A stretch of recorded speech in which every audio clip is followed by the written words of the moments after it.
If you've ever wondered what the inside of a dummy unit looks like, here we go. Special delivery, and I think you guys are gonna be interested because apparently inside this package is Apple's next iPhone, which should be coming out, I don't know when you're watching this, but soon. I think the release is imminent. Tim Cook's been tweeting about it.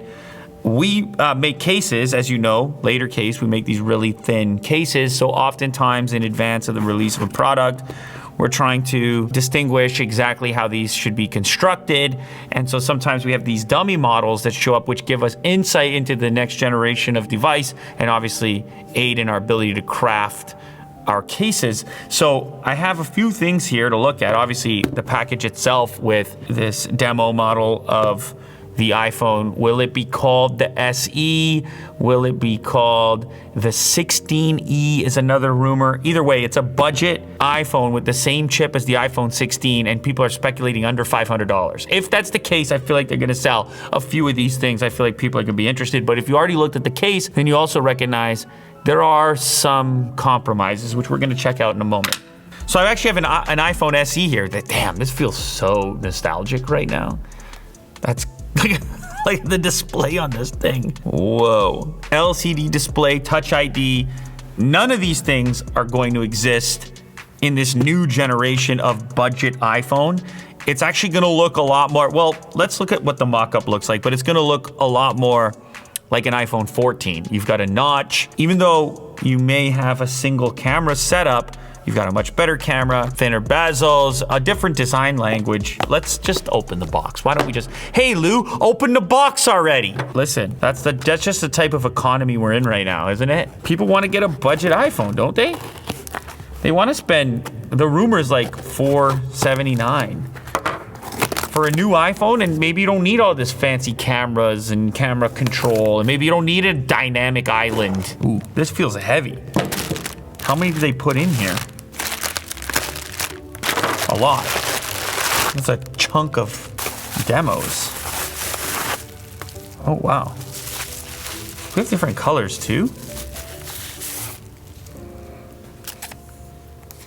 So boxy design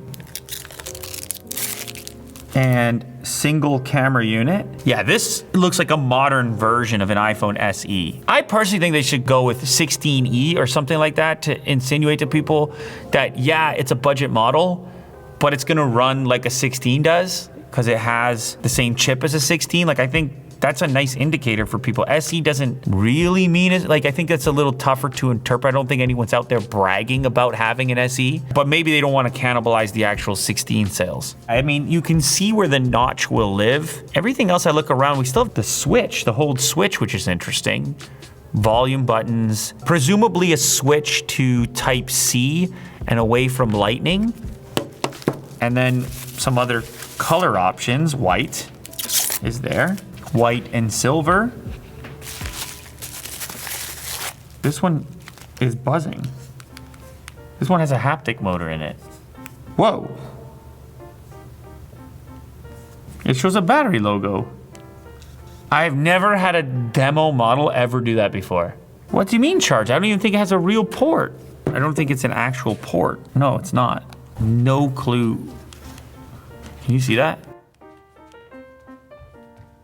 It's dim, but it has a strong haptic feedback and a battery icon. No, that's not, there's nothing there. I don't know, guys. It's like, did they put a temporary, like, one-time use battery in there? That's really weird. Oh, this one's doing the same. Is there a weight to it? Look, but this haptic isn't as good. Next level dummy models play off like as if they're dead. Anyway, the rumors did suggest that it would only be available in black and white, considering it's a budget model. I think the tough part here is determining like how to market a product like this without completely wrecking your iPhone 16 sales. Because I think a lot of people would actually go for something like this. So maybe they do end up continuing to call it SE so they can still sell 16s to most people and obviously get those higher profit margins associated. It is definitely a new generation of SE or whatever they choose to call it. Much bigger camera module, actually a lot thicker device too compared to the last generation of SE, and just kind of bigger in every direction, including obviously the display, which now is gonna span far closer to the edges and not have this giant forehead and chin. No more Touch ID either on that new generation. And then let's see how our later case fits. Oh my goodness. Fits on there perfectly. You can see your camera module there. It does make for a nice single-handed, comfortable phone to hold.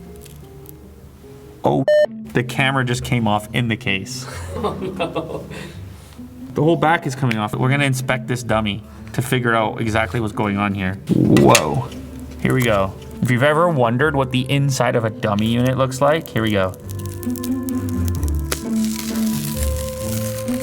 And now I've never seen one like this before that actually has, see, the weight in the center is to give it a weight similar to if you had an actual battery, but it's just these watch batteries that are powering that haptic feedback that I'm getting. You can hear that? Hear that? Tiny little haptic motor.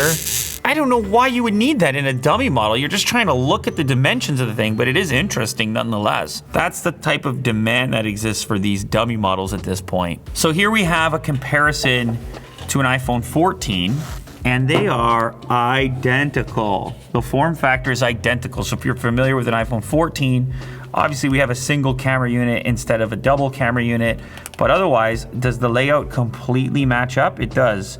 Power button, you can see your antenna bands, the aluminum external material, SIM tray is in the same spot. Your switch is still there, volume buttons, ports, although, like I said, upgrade to USB Type-C on the 16E or iPhone SE 2025, whatever they end up calling it. I honestly think they could sell a lot of these things. An upgraded bezel when compared to the previous generation SE, which is outdated. And if they hit that price point, $479 as suggested, I know it's not gonna be the coolest phone in the world, but there's a lot of people hanging on to their old devices, reluctant to upgrade because of the crazy costs associated, $800, $900, $1,000 smartphones.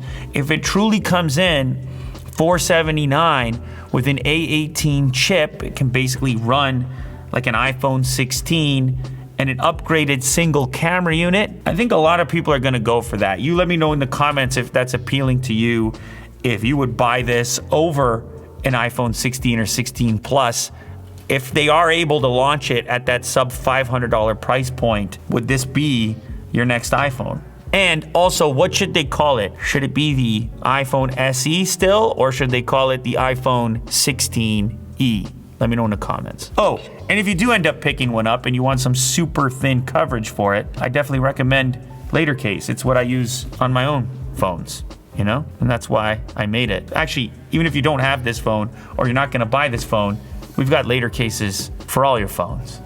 So click the link in the description for that as well.